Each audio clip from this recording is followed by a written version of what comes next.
Today I will show you how to configure the EV charger. First, enter the plant,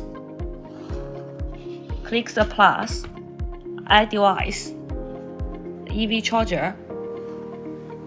Next step. Now we scan the barcode.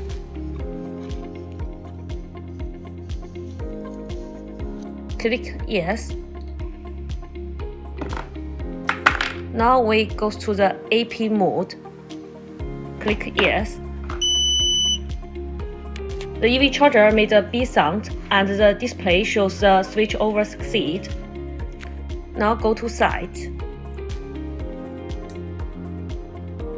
We can see in our Wi-Fi list it has a EV charger serial number.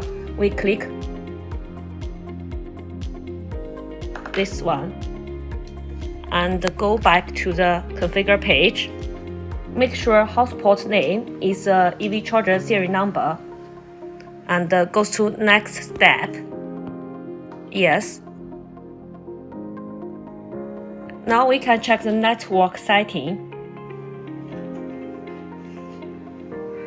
For the Wi-Fi name and Wi-Fi password should be your home Wi-Fi name and password. If it hasn't filled in, you can fill here.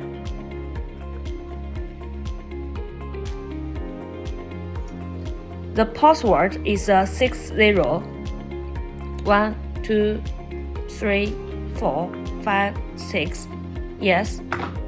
You can enter your Wi-Fi name and click yes. Make sure network mode setting is a DHCP. Save all setting.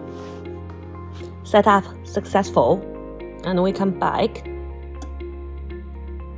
In this time, the EV charger also will restart. Now the EV charger is already linked to our server. We can change the Wi-Fi to your home Wi-Fi. Goes to the Growatt home page.